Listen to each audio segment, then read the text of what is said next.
বিসমিল্লাহির রহমানির রহিম। একটা হাদিস শুনে ইনশাআল্লাহ অনেক লাভ হবে।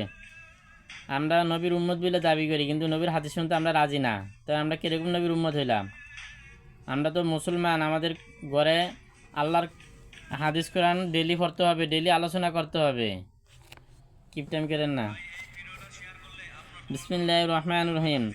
হযরত আবু হুরায়রা রাদিয়াল্লাহু তাআলা আনহু বলেন, যে সমস্ত ঘরে আল্লাহর জিকির করা হয়, আসমানবাসীগণ ওই ঘরগুলো এরূপ উজ্জ্বল দেখায়, যেমন জমিনগণ তারকাসমূহ উজ্জ্বল দেখে। যে ঘরে সকালে আল্লাহর জিকির হয়, সেগুলি এমন আকৃত ও নুরানি হয় যে নূরের কারণে তারকার মতো চমকায়। আল্লাহ তাআলা যাহাদেরকে নূর দেখার মতো চক্ষু দান করেন, তাহারা এগুলি জগতে উহার চমক দেখিয়া নেয়। আল্লাহ অনেক বান্দাকে এমন আছে যাহারা বুজুর্গদের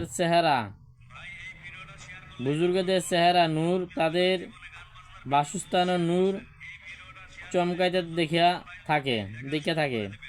বিখ্যাত বুজুর্গ হজরত ফয়েজ ইবনে ইজ্জা রহমতুল্লাহ আলাই বলেন, যে সমস্ত ঘরে জিকির করা হয় সেইগুলি আসমানওয়ালাদের নিকট বাতির মতো চমকাইতে থাকে।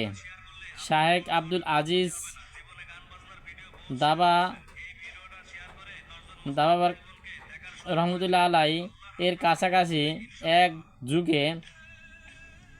যুগে একজন উম্মি বুজুর্গ ছিলেন, কিন্তু তিনি কোরআনের আয়াত ও হাদিসে কুরসি, হাদিসে নববী, জাল হাদিস সবগুলি তিনি ভিন্ন ভিন্ন করিয়া বলিতে পারিলেন।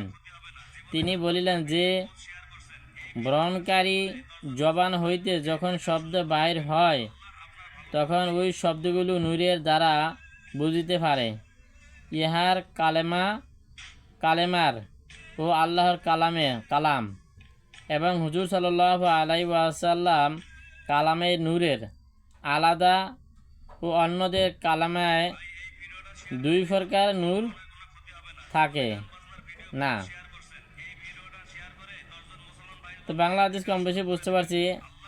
এটাই যে ঘরের মধ্যে আল্লাহর জিকির করা হয়, কোরআন তেলাওয়াত করা হয়, ওই ঘরটা ফেরেশতারা এরকমভাবে চমকাইতে দেখে, যেরকমভাবে আমরা আকাশের তারাগুলা চমকাইতে দেখি। তা আমি কি চাই না আমার ঘরটা আল্লাহর আসমান থেকে জলমল করুক, আমার ঘরটা নুরানি হোক?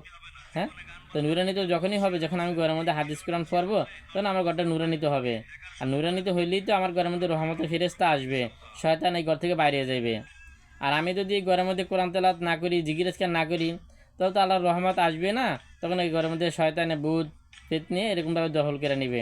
এজন্য আমাদের ঘরে উচিত কোরআন তেলাওয়াত করা, আল্লাহ জিকির করা। আল্লাহ তাআলা তৌফিক দান করুক, আমিন। ওয়া আখিরু দাওয়ানা আলহামদুলিল্লাহি রাব্বিল আলামিন।